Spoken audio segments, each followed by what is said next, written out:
Hello friends. Atomic structure unit series का part number 6 में आपका स्वागत है। तो आज हम इस वीडियो के अंदर करेंगे रदरफोर्ड स्कैटरिंग एक्सपेरिमेंट। ये हमारा टॉपिक है। कौन सा टॉपिक है भाई? Rutherford scattering experiment. देख लेते हैं ये टॉपिक कौन सा है। क्या है भाई ये टॉपिक? हमारे पास एक साइंटिस्ट था जिसका नाम था हमारे पास रदरफोर्ड।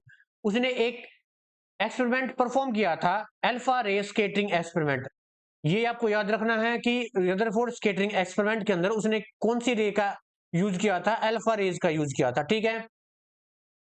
एक ये जो एक्सपेरिमेंट है कब किया गया था? 1911 के अंदर परफॉर्म किया गया था। और ये क्यों परफॉर्म किया गया था कि हमारे पास पहला मॉडल, हमारे पास थॉमसन मॉडल ऑफ एटम आया था। ठीक है। लेकिन कुछ कंडीशन में वो थॉमसन मॉडल ऑफ एटम क्या था भाई? उन्होंने ये कहा था कि जो उसका जो एटम है वो किसकी तरह है? वाटरमेलन की तरह है। ठीक है। लेकिन कुछ कंडीशन को ये सेटिस्फाई नहीं कर पाया था। ठीक है। लाइक जैसे एटॉमिक स्पेक्ट्रा हो गया स्टेबिलिटी के लिए, ये फेल हो गया था। बाद में रदरफोर्ड हमारे पास आया था और उसने एक एक्सपेरिमेंट किया जिसका नाम था हमारे पास रदरफोर्ड स्कैटरिंग एक्सपेरिमेंट। देख लेते हैं अभी एक्सपेरिमेंट क्या किया, क्यों किया गया। In 1911, Rutherford performed alpha-ray scattering experiment to know about the position of two fundamental particles, electron and proton in an atom. Atom के अंदर हमारे पास दो सब एटॉमिक पार्टिकल्स थे। कौन कौन से? एक तो इलेक्ट्रॉन, एक प्रोटॉन। उनकी पोजीशन जानने के लिए किया था। ठीक है। जिस प्रकार थॉमसन ने पहला मॉडल दिया था उसी प्रकार उसके बाद हमारे पास ये आया था रदरफोर्ड स्कैटरिंग एक्सपेरिमेंट। इसको करने के बाद रदरफोर्ड ने हमारे पास एक एटम का स्ट्रक्चर दिया था। देख लेते हैं भाई क्या दिया गया था, क्या कहा गया था रदरफोर्ड के द्वारा। उसने क्या किया उस एक्सपेरिमेंट के अंदर क्या किया, उसने एक लेड कैविटी ली। जिस प्रकार से हमने रेडियो एक्टिविटी के अंदर किया था, उसने एक लेड कैविटी ली, उसके अंदर एक रेडियो एक्टिव सब्सटेंस रख दिया। ठीक है। और वहां से अल्फा रेज निकली। कौन सी रेज निकली भाई? अल्फा रेज निकली।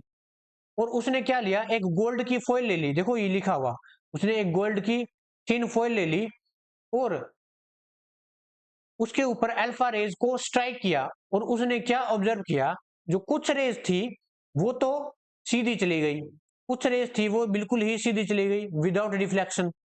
कुछ रेज थी जो बहुत ही स्मॉल डिफ्लेक्शन हुआ उनके अंदर, कुछ बहुत ही ज्यादा डिफ्लेक्शन हुआ। कुछ रेज ऐसी थी जिनके अंदर 180 डिफ्लेक्शन हुआ, यानी जिस डायरेक्शन से वो गई थी उसी डायरेक्शन से वो वापिस आ गई। ठीक है। अब इसका रिजल्ट क्या है, इनसे हमें क्या पता चला, देख लेते हैं। During this experiment he take a radioactive element in a lead cavity. जैसा भी कि मैंने बताया था वही लिखा हुआ है कि इस एक्सपेरिमेंट के दौरान उसने एक रेडियो एक्टिव एलिमेंट लिया जो कि किसके अंदर रख दिया गया? लेड कैविटी के अंदर रख दिया गया। किसके अंदर रख दिया गया? लेड कैविटी के अंदर। And a thin slit was set to pass the alpha particle on. उसने रास्ते में एक स्लिट लगा दी यहाँ पर, ताकि यहाँ पर लगा दी ताकि केवल अल्फा जो पार्टिकल है वही इसके अंदर से पास हो सके। उसने एक थिन गोल्ड फॉइल ली और बाद में क्या लगा दी गई, एक zinc sulphide screen to observe that.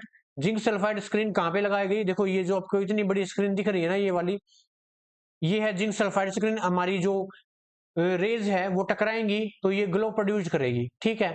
ये पता करने के लिए उसने क्या देखा कि कुछ रेज ऐसी थी जो कि स्ट्रेट डायरेक्शन के अंदर चली गई विदाउट एनी डिफ्लेक्शन, और कुछ थी वो स्मॉल डिफ्लेक्शन कर गई, और कुछ थी वो 180 डिग्री डिफ्लेक्शन, यानी जिस डायरेक्शन से गई थी उसी डायरेक्शन पर वापस आ गई। देखो भाई ये रहा, इसके अंदर आपको दिख ही रहा होगा। कुछ रेज ऐसी थी जो कि बिल्कुल सीधी चली गई, कुछ रेज ऐसी थी जो थोड़ा सा डिफ्लेक्ट कर गई, और कुछ जिस डायरेक्शन से गई थी वैसे विच डायरेक्शन से वापस आ गई, और कुछ बहुत सारा डिफ्लेक्शन कर गई। ठीक है। तो इनके बेसिस पर क्या रिजल्ट निकाला रदरफोर्ड ने? ये रिजल्ट निकाला कि जो हमारे पास स्ट्रक्चर है, एटम का स्ट्रक्चर है, वो कुछ ऐसा दिखता है। हमारे पास बीच में एक heavily positive charge particle present है। ठीक है। हैवीली पॉजिटिव चार्ज प्रेजेंट है किसी, जो हमारा एटम है उसके बीच में एक हैवीली पॉजिटिव चार्ज प्रेजेंट है, जिसको उसने किसका नाम दे दिया गया? किसका नाम दिया गया भाई? न्यूक्लियस का नाम दिया गया।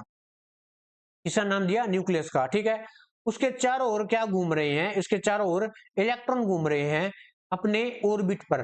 देखो ये आपको लाइंस दिख रही है, इनको क्या नाम दिया? ऑर्बिट। और ये आपको दिख रहे हैं ना, ये क्या है? इलेक्ट्रॉन। ये इलेक्ट्रॉन अपने ऑर्बिटर अपने ऑर्बिट अपने शेल के अंदर घूम रहे हैं, और जो हमारे पास प्रोटॉन और जो हमारे पास न्यूट्रॉन है वो न्यूक्लियस के अंदर एग्जिस्ट करते हैं, और जो हमारे पास इलेक्ट्रॉन है वो चारों ओर घूम रहे हैं। किसके चारों ओर घूम रहे हैं? न्यूक्लियस के चारों ओर घूम रहे हैं। ठीक है, अब ये कैसे पता चला था? कुछ रेज आई थी वो बिल्कुल सीधी चली गई थी, वो इसका मतलब हमारे जो एटम है उसके अंदर खाली स्पेस प्रेजेंट है। देखो यहां पर ऐसे कुछ रेज जो स्मॉल डिफ्लेक्ट कर गई थी वो हमारा जो ऑर्बिट था वहां पर टकरा गई थी और स्मॉल डिफ्लेक्ट कर गई थी। कुछ रेज ऐसी थी जो जिस डायरेक्शन से आई उसी डायरेक्शन पर वापस चली गई, तो हमारे पास वो न्यूक्लियस से टकराई थी। तो इसी के बेसिस पर हमारे पास रदरफोर्ड मॉडल था। तो जो बताया है वही लिखाया गया है। तो देख लेते हैं, nucleus is present in the centre of the atom. Atom के सेंटर के अंदर कोई एक heavily positive charge particle present है जिसको हम न्यूक्लियस बोलते हैं। ये एक पॉजिटिव चार्ज और एक्सट्रीमली इन स्मॉल साइज, वो ये बहुत ही स्मॉल साइज का था। एटम की कंपैरिजन में ये बहुत ही स्मॉल साइज का था। ठीक है, जो रेडियस है न्यूक्लियस की अबाउट 10⁻⁻15 मीटर थी, लेकिन जो हमारा एटम है उसकी रेडियस हमारे पास 10⁻10 मीटर थी।